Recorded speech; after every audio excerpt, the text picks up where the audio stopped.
ท่านผู้ฟังทั้งหลายวันนี้รายการเสียงธรรมกำจัดโควิดนะเสียงธรรมกำจัดโควิดซึ่งออกอากาศ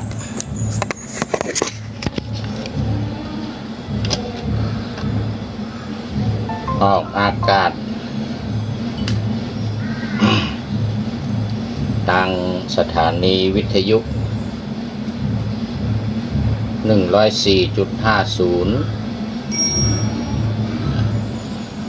วัดฝ่ายหิน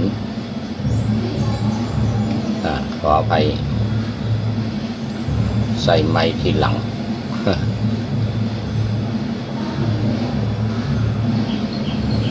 ขออภัย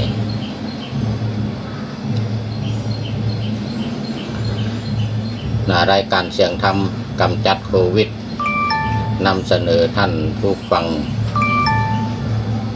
มาตลอดตั้งแต่เวลา 8 นาฬิกาโดยประมาณไปจนถึง 8 นาฬิกา 30 นาที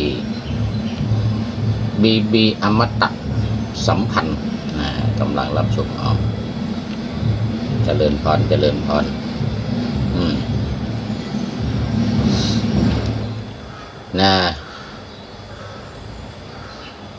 ป็นเวลานี่ก็เดือนที่9เดือนที่9ตั้งแต่มกรามาจนถึงปัจจุบันก็นำเอาสารธรรมทางพระพุทธศาสนามาเพื่อที่จะกำจัดปัดเป่าโรคภัยไข้เจ็บโรคภัยไข้เจ็บกับเจ้าโลกประชาชนทั้งในประเทศไทยและในต่างประเทศที่ได้ยินได้ฟังรายการนี้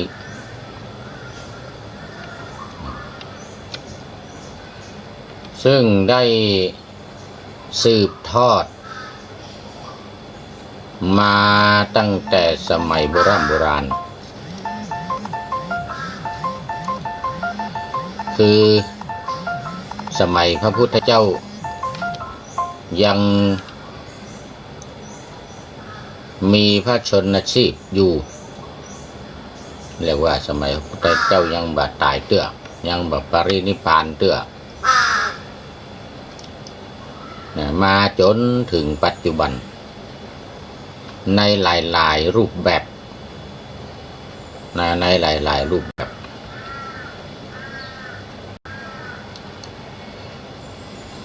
เป็นต้นว่าบางรูปแบบก็ออกจากผสมกับลัทธิพราหมณ์หรือศาสนาพราหมณ์เป็นการนำเอาพระสูตรต่างๆโดยเฉพาะรัตนสูตรมาสาธยายมาสวดมาสาธยายเป็นภาษาบาลีที่เรียกกันว่าสวดมนต์หรือเจริญพระพุทธมนต์สืบชะตาราศีสะเดาะเคราะห์อย่างนี้นะอันนี้ก็เป็นความเชื่อเป็นการทำตามแบบของรูปแบบของศาสนาพราหมณ์หรือศาสนาฮินดูในปัจจุบัน ซึ่งสืบทอดมาตั้งแต่สมัยโบราณก่อนที่พระพุทธเจ้าจะอุบัติขึ้นในโลกเป็นธรรมกันมาเมินเป็นยะกันมาเมินในรูปแบบเหล่านี้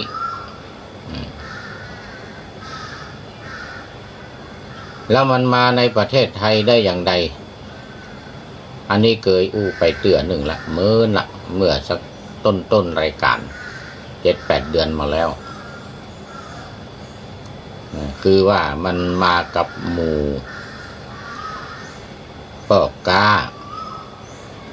คนอินเดียสมัยที่เข้ามาค้าขายในประเทศไทยยุคแรกๆต้นก่อนที่พระพุทธศาสนาจะเข้ามาจำนะคือก่อนที่พระโสนะพระอุตระจะนำเอาพระพุทธศาสนามาหลังจากที่พระเจ้าอโศกได้ทำสังฆายนาเมื่อประมาณ234 ปีหลังจากพุทธปรินิพพาน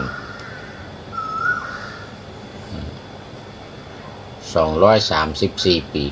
234จำง่ายๆว่า234ปีมีการทำสังฆายนาครั้งที่3นะที่เมืองปาตริบุตรหรือเมืองปัตตนะรัฐพิหารในประเทศปัจจุบันในอินเดียปัจจุบันซึ่งรัฐปัตตนะนี่ก็เป็นเมืองหลวงของรัฐพิหารเดิมเป็นเมืองปาตริบุตรที่พระเจ้าอโศกทำสังฆายนาครั้งที่3ร่วมกับพระอรหันต์สมัยนั้นยังมีพระอรหันต์อยู่แล้วส่งพระโสนะและก็พระอุตระซึ่งเป็นพระอรหันต์มาเผยแพร่พระพุทธศาสนาในประเทศไทยแต่ก่อนหน้านั้นศาสนาพราหมณ์ได้เข้ามาก่อนแล้วกับหมู่ปอกกาขายผ้าขายครัวขายของทางเรือขึ้นมาสู่สุวรรณภูมินี้ก่อนพระพุทธศาสนาแล้วมาทำพิธีอย่างต่างๆอย่างพิธีสืบชะตาเนี่ยสืบชะตาเนี่ยพระพุทธศาสนาเข้ามาพุทธศาสนาเข้ามาก็มาปะใส่พิธีกรรมของศาสนาพราหมณ์ที่มีอยู่ก็ผสมผสานกันเข้าไปอย่างใดก็คือพิธีกรรมทางศาสนาพราหมณ์ก็มีการบวงสรวงเนี่ยพิธีบวงสรวงนี่แหละก็สืบชะตาเป็นการสืบโหราชะตาต่ออายุโดยเอาไปเชื่อมโยงกันกับสมัยโบราณในเมืองไวสาลีใกล้ๆกับเมืองปัตตนะอยู่ในรัฐเลยกันรัฐพิหารเหมือนเดียวกัน60 กิโลจากเมืองปัตตนะไปเมืองไวสาลีซึ่งสมัยนั้นเกิดโรคระบาดเหมือนสมัยนี้คนล้มตายกันเป็นเบื่อเป็นเรียกว่าอหิวาตกโรคอหิวาตกโรคคือโรคท้องร่วงเฉียบพลันรักษาบัดตันตายกันแล้วก็ติดต่อสืบเนื่องติดต่อกันตึงเมืองไวไพศาลีสมัยนั้นไวสาลีซึ่งเป็นเมืองที่อุดมสมบูรณ์ด้วยข้าวปลาอาหารผลไม้ไร่นาต่างๆน้ำดีอุดมสมบูรณ์ด้วยน้ำและดินเป็นอันดับหนึ่งในชมพูทวีปสมัยนั้นในประเทศอินเดียสมัยนั้น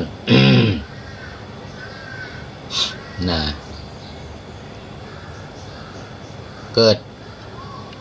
โรคเนี่ยอหิวาตกโรคเนี่ยระบาดพระเจ้าฤชวีเจ้าเมืองครองไวสาลีสมัยนั้นก็ทรงพูดไปอาราธนาพระพุทธเจ้าที่เมืองราชคฤห์มาโปรดมาผาย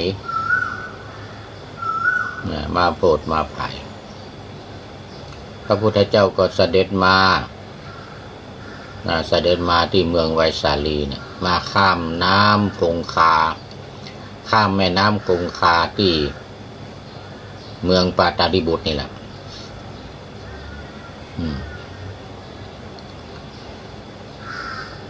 แล้วก่อนที่จะพลิกมาเนี่ยสู่เมืองราชคฤห์เนี่ยก็ได้ตรัสว่าต่อไปในอนาคต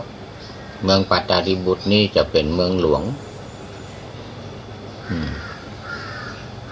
ตอนนั้นมันเป็นเมืองน้อยๆมันเป็นเมืองไม่ใหญ่อยู่ระหว่างทางไปไวสาลีเป็นเมืองใหญ่ ปาตาดิบุตรนี่เป็นเมืองน้อยแล้วก็พระพุทธองค์ก็ได้ทรงทำนายทายทักไว้ว่าในอนาคตเมืองน้อยเนี่ยเมืองปาตาดิบุตรเมืองน้อยๆเนี่ยตอนที่มันก็มันน้อยก่อนนะแต่ว่าตอนสมัยนั้นมันยังเป็นเมืองร้างอยู่เมืองห่างจะเป็นเมืองหลวงในอนาคตซึ่งก็เป็นจริงในปัจจุบันนี้เป็นเมืองหลวงของรัฐวิหารและเปลี่ยนชื่อจากปาตาดิบุตรเป็นปัตตนะเอาสั้นๆเป็นปัตตนะเอาก็มาอู้ถึงที่พระพุทธเจ้าเสด็จไปก็ได้ไปโปรดภายเจ้าบ้านเจ้าเมืองที่มีโรคภัยไข้เจ็บติดต่อสืบเนื่องกันเนี่ยอย่างปัจจุบันนี้ยังนักกว่านะไปทั่วโลกไปทั่วโลกขอไปทั่วโลกโรคไปทั่วโลก แต่ว่าสมัยนั้นวรากรแซ่สั้นแซ่ชั่นนะโอ้สาธุวรากรแซ่สั้น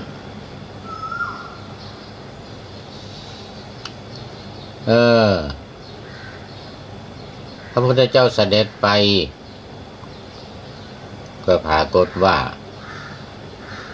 ไปยามฝนเข้ามานิมนต์ก่อนเข้าพรรษา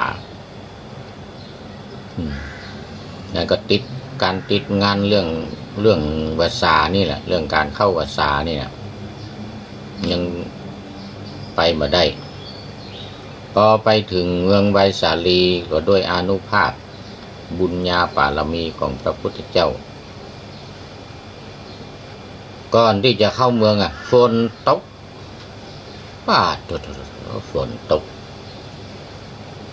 ขนาดหนัก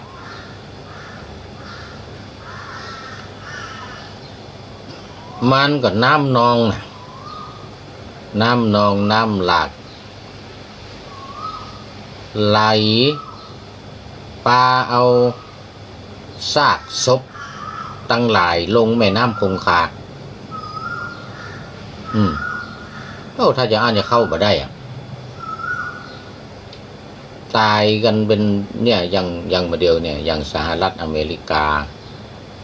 อย่างอินเดียเนี่ยอินเดียเฮ้ยมาอินเดียละ แต่ทั่วโลกนะแต่อินเดียขนาดนักมาเดียวนี่เป็นอันดับ2เป็นอันดับ24จะ25ล้านนี่นะทั่วโลกนี่นะอินเดียก็หลายล้านอินเดียก็ตายไปหลายล้านรู้สึกว่าจะ1.7 ล้านนะหรือ2 ล้านแล้วก็มั่วนะ วันนั้นหลายวันมาละ4-5 วันมาละ1,700,000 1,700,000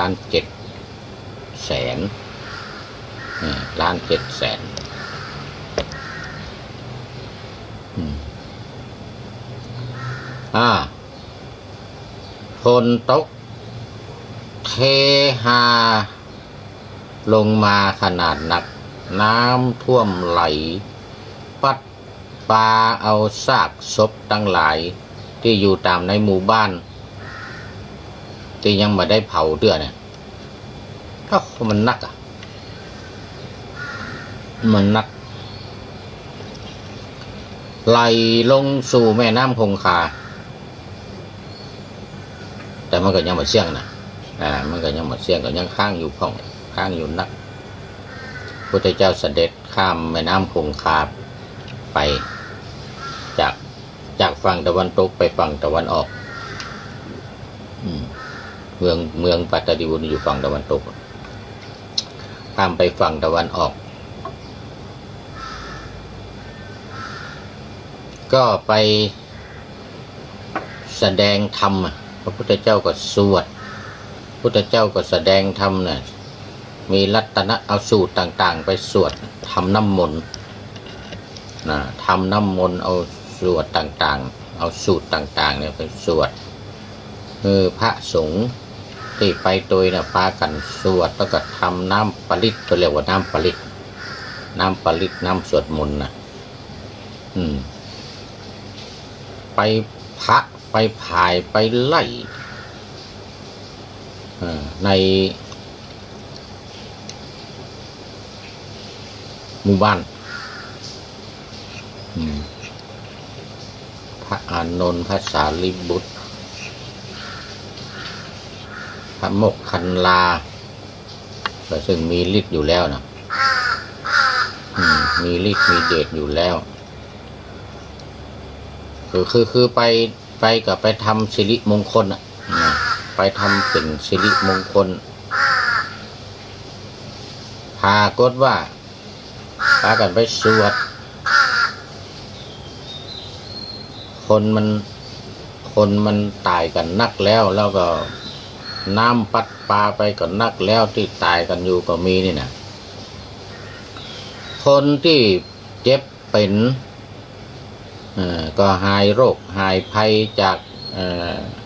อหิวาตกโรคเนี่ยนะตายบ่ผีวิญญาณจิตสัมภเวสีจิตวิญญาณของหมู่คนตายทั้งหลายพุทธเจ้าก็ไปโปรดเมตตาว่าสูตรต่างๆมีรัตนสูตรเป็นต้นรัตนสูตรนี่อย่างกิจวิตังอิทธวาหุลังวานี่นะแล้วก็ทำน้ำปริตทำน้ำมนต์ขึ้นมาก็เอาไปไล่เอาไปพระไปผายในเมืองเอาไปพระไปผายในเมือง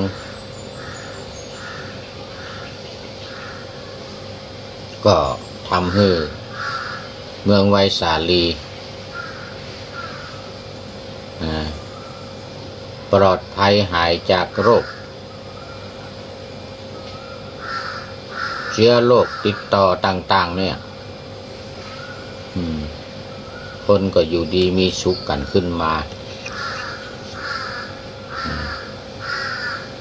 คนอยู่ดีมีสุขกันขึ้นมาเพราะพระพุทธเจ้าไป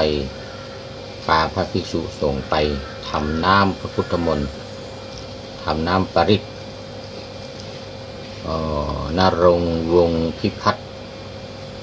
นรงค์วงศ์พิพัฒน์ว่าสาธุครับสาธุครับโมทนาสมัยนั้นพระพุทธเจ้าก็เสด็จปิกกลางวสาลูกนั่นนะมันเป็นกลางวสา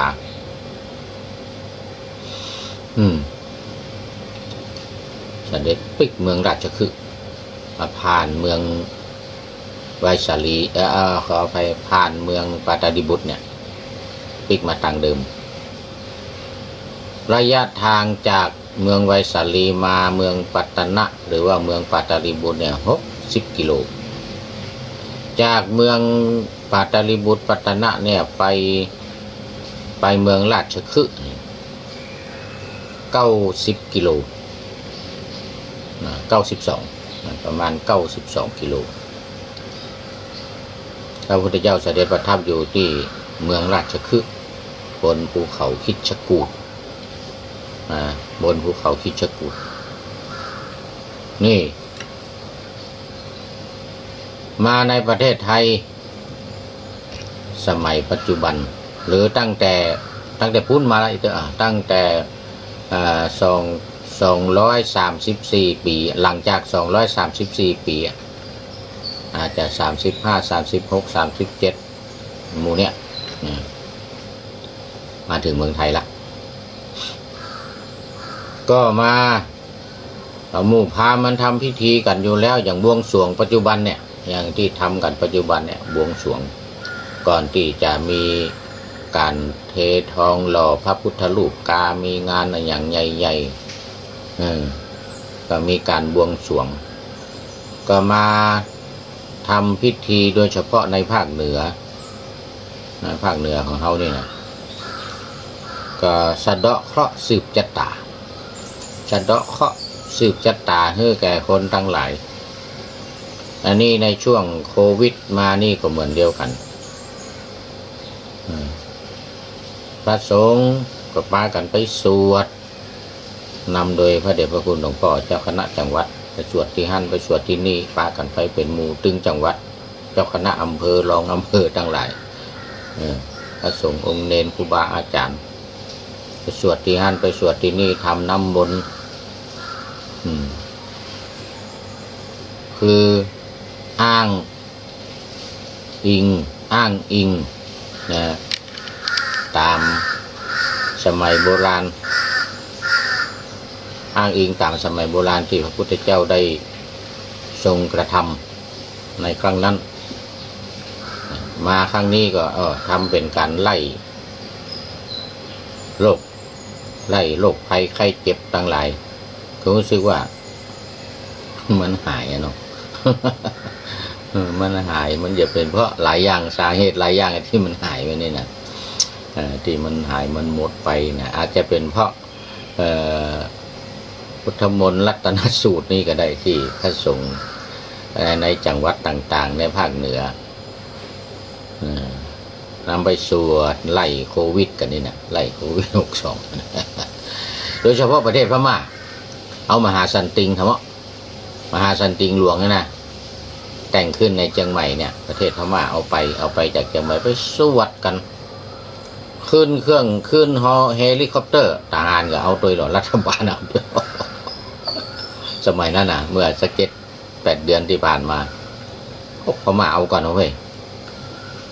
สวดปริตเนี่ยค่ะมหาสันติงหลวงเนี่ยแล้วก็สวดรัตนสูตรสวดสูตรอย่างต่างๆตัวเนี่ยเอาน้ำมนต์ขึ้นไปพระภายประเทศเพื่อนน่ะขึ้น